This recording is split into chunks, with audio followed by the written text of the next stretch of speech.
Next edition, Across the Province. Good evening. Using the language arts strands of writing and representing, the focus of tonight's news is narrative writing because of its versatile nature in the classroom. Narrative writing teaches students many of the necessary skills like grammar, sentence structure, and punctuation. Narrative writing also allows students to think creatively, teaches students how to write within a structured form, for example, a beginning, middle, and an end.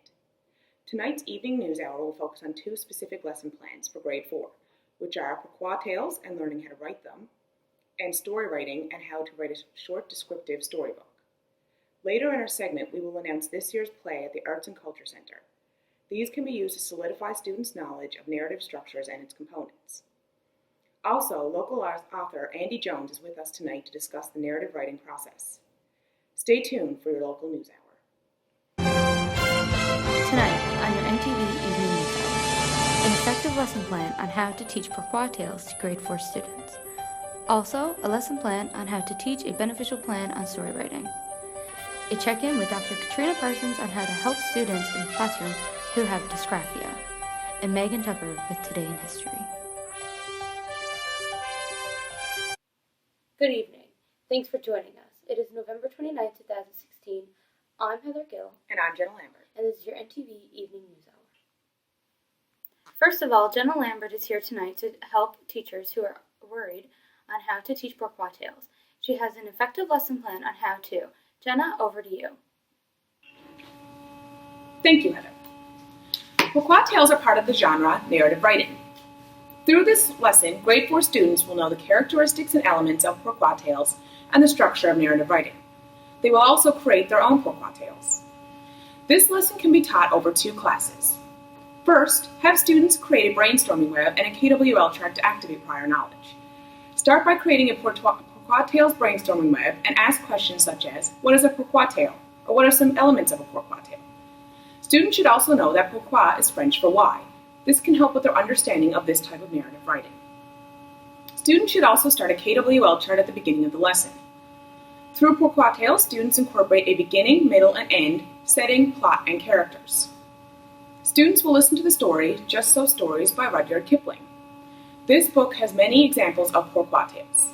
Teachers will use a story map worksheet for students to create the characters, setting, and a summary of the beginning, middle, and end of the pourquoi tale read. Next, use a worksheet with a beginning and end already created and have students just create their own middle. Once you know students have understood the material, hand in another copy of the story map worksheet and list multiple topics for pourquoi tales and have students make their own beginning, middle, and end, including setting and characters. Next, put the pourquoi tale KWL chart on the overhead projector so students can use it for reference. Pourquoi tales teach not only the elements of a pourquoi tale, but the structure of narrative writing. After the lesson is complete, go over the KWL chart and fill in the L portion with what students have learned. With this information, you can evaluate what students learned over the day. Next class, I will put the students in groups of 5 using the numbering strategy. Once in their group, students present their pourquoi tales to their group. Students can use this time to ask their peers for help before handing in their final copy. To close this lesson, bring up the KWL chart and go over everything learned over the past 2 days. Recount all the elements of a pourquoi tale and the components of narrative writing. If students seem to have a good understanding of the material, let them know they will move on to another form of narrative writing next class. Use a rubric to assess the final pourquoi tale and observational assessment to assess students' understanding while they create them. Back to you, Heather. Thank you, Jenna, for that wonderful lesson plan. Grade 4 teachers across the island are unsure of how to incorporate a Halloween theme during the story writing unit. I have created a week-long lesson plan to help these teachers. First, to activate the students' prior knowledge, I will create a web with the students on the elements of a story. When they tell me the answers, I will fill in the web on the board. Following this, I will inform the students that they will be writing a Halloween story and in the end turning it into a storybook. From here, as a class, we will brainstorm ideas of Halloween stories and things that you would find in them. This will help students who have a hard time creating their own ideas. When this is done, I will ask the students what the audience of a story means, and then we will think of different types of audiences. I will write these on the board as well. As I am doing this, I will check for understanding by looking for confused faces. After this, we will create a story as a class. First, we will fill in a story element map. Once that is done, we will start the rough draft of the paper. and then continue on to do the revising and editing of the story. At the end, the students will choose from the different styles of storybook paper, and we will complete our final draft. Once this is done, I will hand out a story elements map, and the students will have time to fill it in. I will explain that this will be used to keep their thoughts and ideas organized. When they are finished their map, they will be given loose leaf to start their rough draft.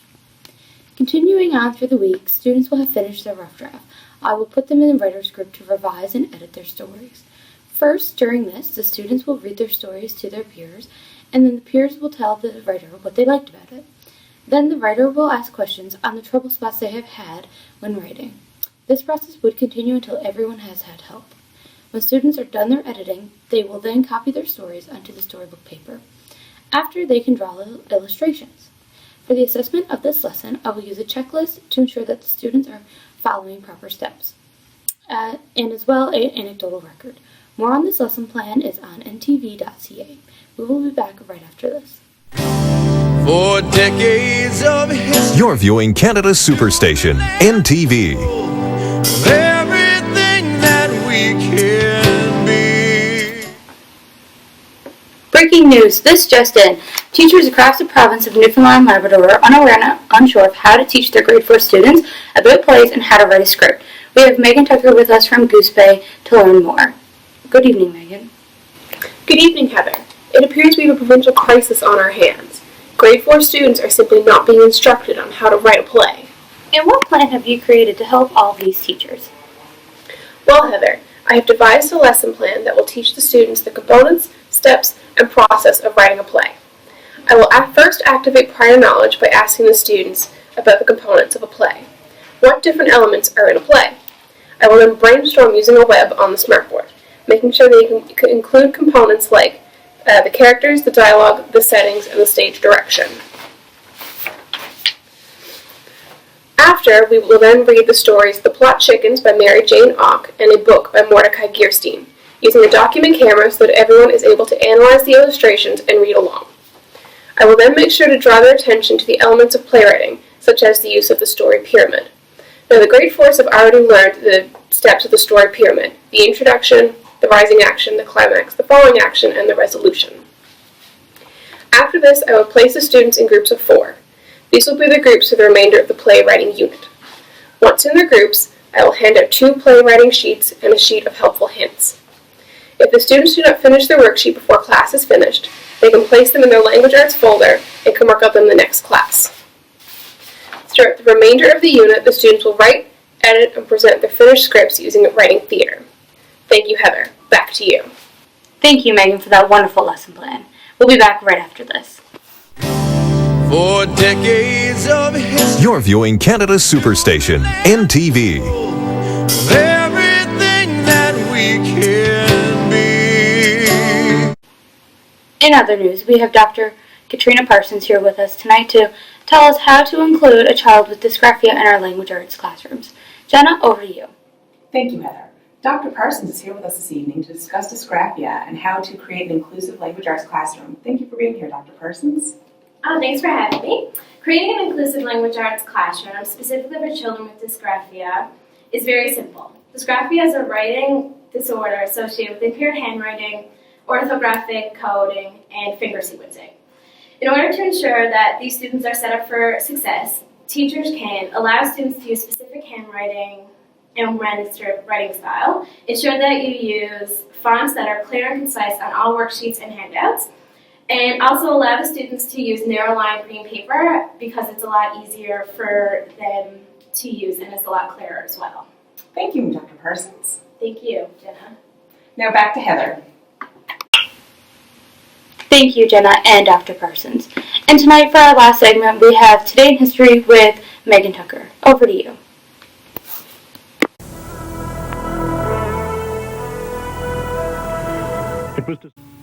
It was September 7th, 2016, when we first entered the language arts classroom.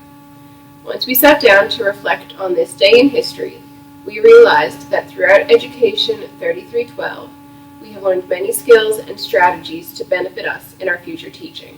We have learned about the 6 strands of language arts, the 4 cueing systems, the different types of literacy, and the reading and writing processes. We have also learned about the different types of journals and poetry, and we were part of a presentation on bullying. We will use the many presentations and projects in this course with Dr. Coles' feedback to create an imaginative, inclusive, and safe language arts classroom. Language arts is divided into 6 key strands: reading, writing, speaking, listening, viewing, and visually representing. Throughout our projects this semester, we have used these strands in many different ways in different pairings. For example, when creating our language arts lesson plans, we pair the writing and representing strands together. We will be sure to use each of these equally when teaching in our future classrooms. We also discussed the 4 cueing systems: the syntactic, the semantic, the phonological, and the pragmatic systems. These systems are unconsciously used in tandem and are used throughout the 6 language arts strands. We will ensure to create lessons that incorporate elements like homophones, graphemes, phonemes, increasing vocabulary, sentence structure, idioms, and the social and cultural aspect of language. There are many different types of literacy, and it is important to ensure that, as future teachers, we will use the different types of literacy and not favor one in particular. For example, we should use new literacy in the classroom by incorporating Glogster to create an online poster, but we should not neglect cultural literacy. Dr. Coles also taught us about the reading and writing processes. These processes are vital components of the language arts program. We were also taught about the different types of journals and that students can use them to promote their use of the writing skills. We also learned about the many different types of poems that can be taught in language arts, which can all be used in the curriculum to teach the use of figurative language and vocabulary. Lastly, we were part of a presentation on bullying by Gerald White. This presentation was very informative as it showed us how to deal with bullying as a teacher. During this presentation, we brainstormed different types of words and sayings that bullies used when we were growing up, and words that are used in today's society. Back to you, Heather. Do it again. Thank you for joining us and have a good evening. And stay tuned for the next episode of Days of Our Lives. Like sand through the hourglass, so are the days of our lives.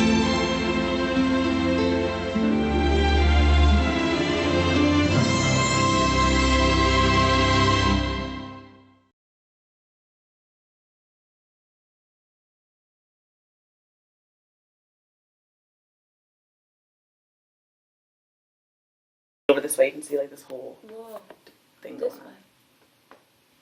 This way. You're doing this. She's doing Keep this. your arms down. This way. No. Over.